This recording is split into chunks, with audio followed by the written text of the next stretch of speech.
Hello, chegamos a Dublin, a terra da Guinness, dos leprechauns e de histórias incríveis escondidas em cada esquina. Prepara-te para um passeio descontraído por alguns dos lugares mais icónicos desta cidade vibrante. Let's go!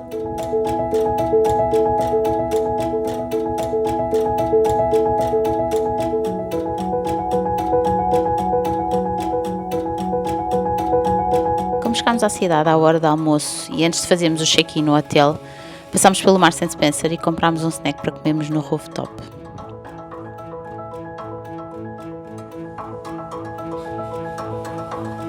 Já estamos aqui a caminho do hotel.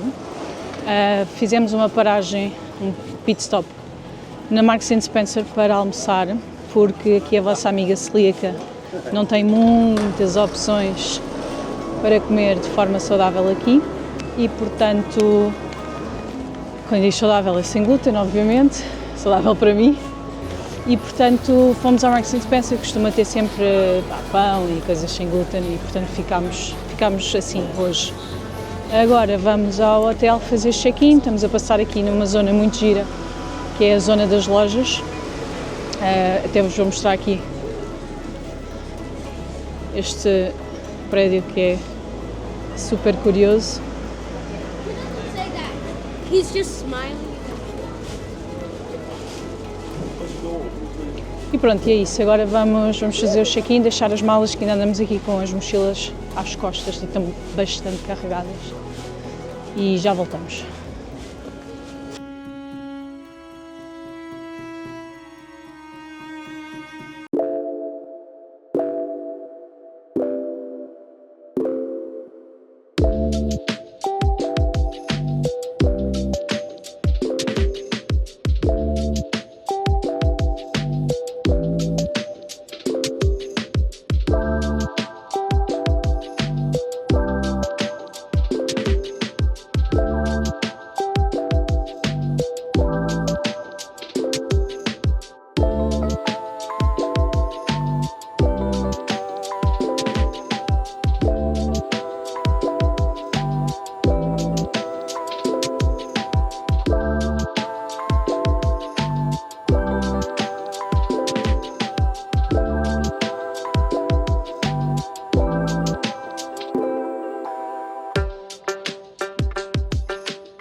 Aqui no meio do parque encontramos a estátua do Oscar Wilde, um dos filhos mais famosos de Dublin.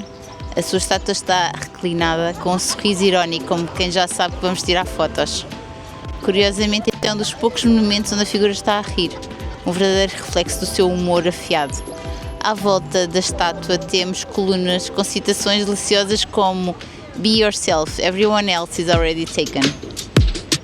Entramos agora no magnífico Trinity College, fundado em 1592. É mais antigo que a maioria dos países modernos, só para vocês terem uma noção.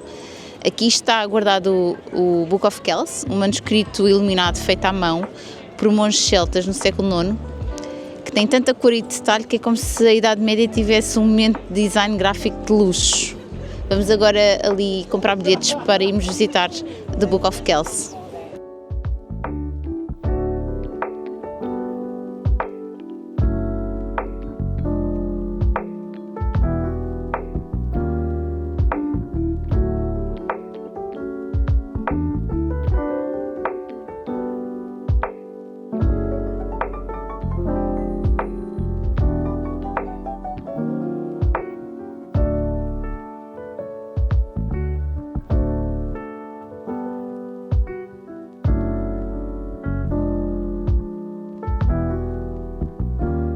E aqui dentro do Trinity College temos a biblioteca Long Room. E sim, é aquela biblioteca com o corredor infinito de livros, a Long Room. Parece saída de um filme do Harry Potter. Mas não te enganes, isto é real. Cheira a livros antigos e conhecimento. Mais de 200 mil volumes vivem aqui, com direito a bustos de figuras clássicas a vigiar o silêncio.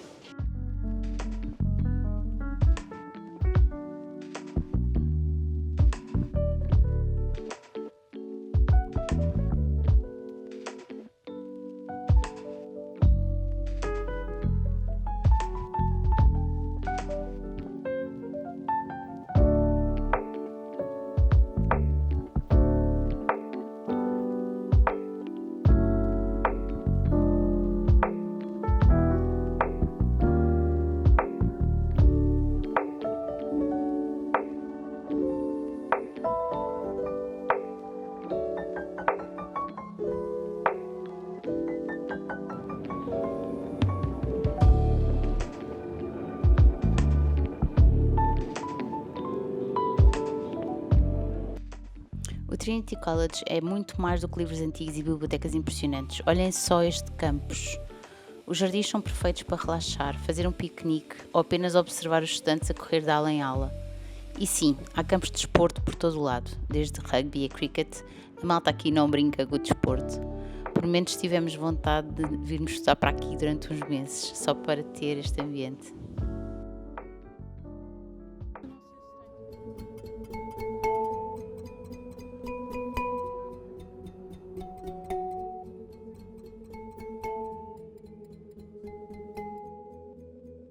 O nosso primeiro jantar aqui em Dublin foi no Mac, um restaurante chinês com opções sem glúten e perfeitas para nós, onde comemos de entrada uns camarões com sal e pimenta e depois um frango agridoce, pato assado à cantonesa com noodles. Foi delicioso.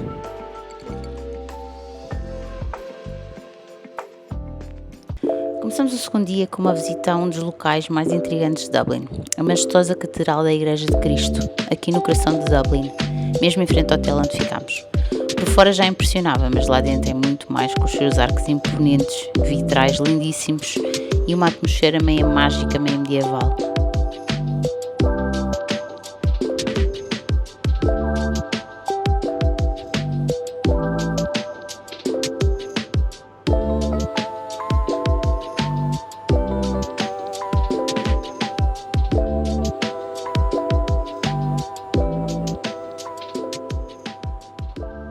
Aqui jaz Strongbow, o líder anglo-normando que conquistou Dublin em 1170. O túmulo original desabou, mas como era um ponto de negócios da cidade, criaram este substituto do século XIV. Nesta capela, ladrilhos medievais originais foram reaplicados no século XIX. E aqui no transepto do estilo românico que encontra o gótico, uma transição arquitetónica lindíssima.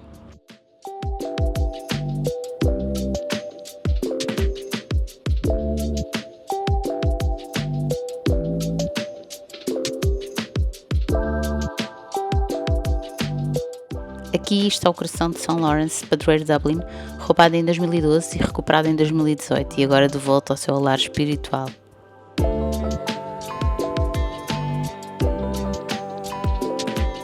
Atrás daquela porta estão 86 degraus que levam ao campanário com 19 sinos.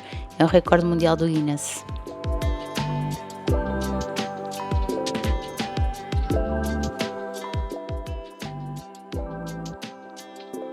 Agora o melhor está lá embaixo, as catacumbas, uma das mais antigas estruturas subterrâneas da Irlanda.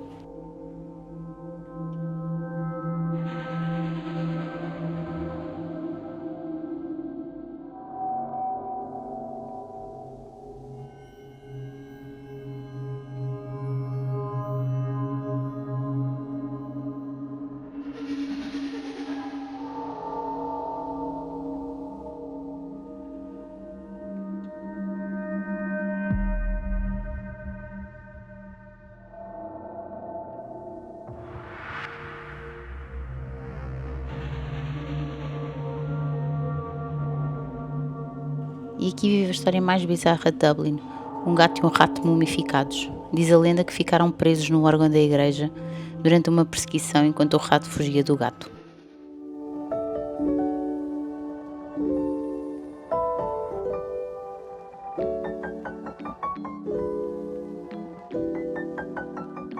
Acabámos a visita guiada já na hora do almoço e por isso quando chegámos ao restaurante Crew já não serviam refeições. Por isso tivemos que comer waffles com fruta e Nutella, que chatice, não é?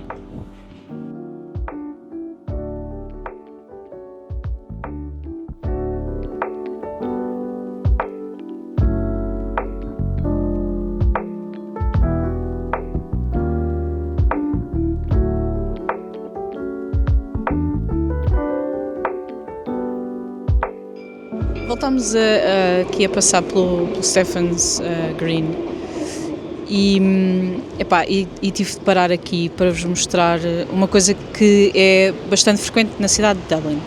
Eles têm estas igrejas, estes edifícios góticos lindíssimos e depois constroem completos edifícios que não têm nada a ver com nada, modernos, entre estes edifícios históricos, e isto não me faz sentido nenhum.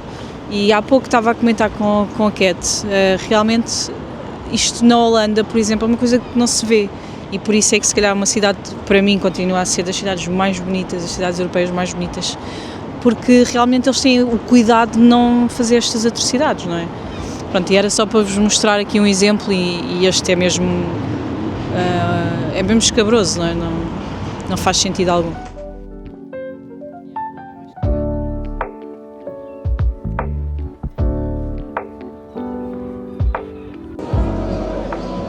Agora, depois do almoço, viemos aqui à Grafton Street, que é a rua do comércio, onde tem todas as lojas. Eles aqui não têm centros comerciais, então viemos aqui bater perna na rua, ver umas coisas, ver se compramos alguma coisa. Muita gente aqui na rua, muitos cantores também, artistas.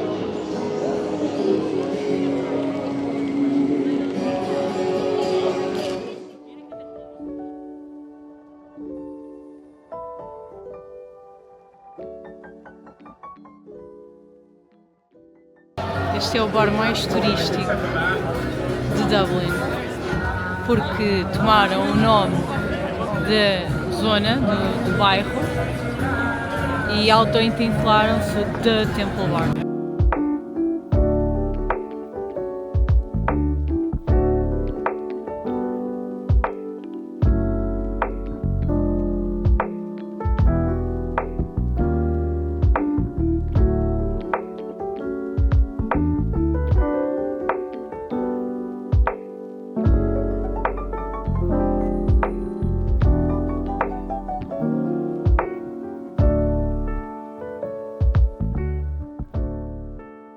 Para o jantar escolhemos o Glass, um restaurante vegetariano e certificado Bracelix aqui no centro de Dublin. O ambiente é super elegante, mas descontraído, e o menu é criativo, como podem ver pelas imagens. Tem opções vegetarianas e vegan que não ficam a dever nada em sabor.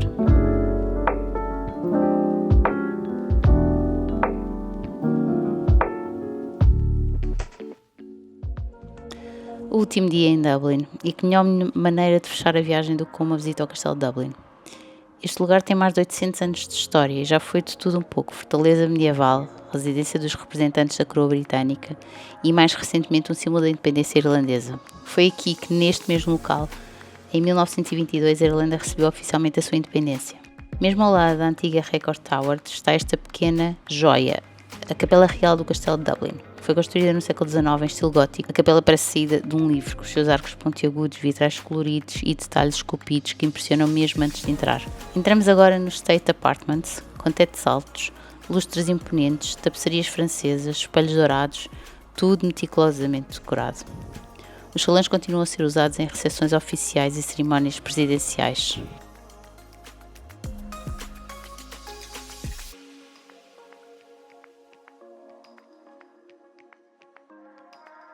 O Salão do Trono é um dos pontos altos, literalmente. O trono que parece sair de um conto de reis e rainhas. Foi usado pelos monarcas britânicos quando visitavam a Irlanda. Mesmo que hoje esteja vazio, o ambiente ainda carrega aquele peso cerimonial.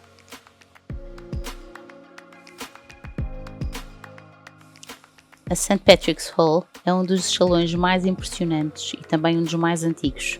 É aqui que o presidente da Irlanda faz a sua posse. Olhando para o teto, decorado com cenas mitológicas e heróis gaélicos, dá mesmo para sentir a mistura entre a tradição celta e a influência britânica.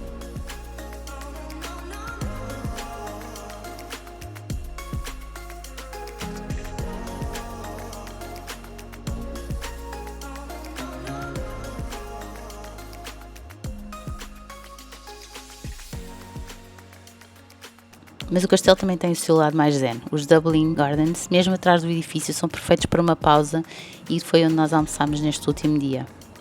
Mas claro, não podíamos sair da cidade sem visitar a icónica Catedral de St. Patrick. É a maior catedral da Irlanda e dedicada ao padroeiro do país, o mesmo que inspirou o famoso St. Patrick's Day. E segundo a lenda, foi aqui perto que ele batizou os primeiros cristãos irlandeses numa nascente que corria neste terreno. Ou seja, a história mesmo das antigas. Assim que entras, a sensação é quase mágica. O teto é altíssimo, com arcos ogivais que te fazem olhar para cima sem parar. A luz que entra pelos vitrais coloridos muda o ambiente dependendo da hora do dia. É como ver a catedral a respirar.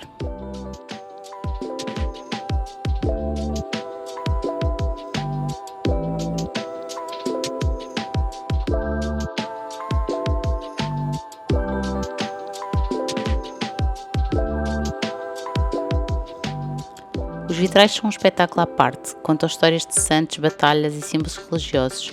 E mesmo sem entender tudo, claro, é impossível não se deixar levar pelas cores e formas.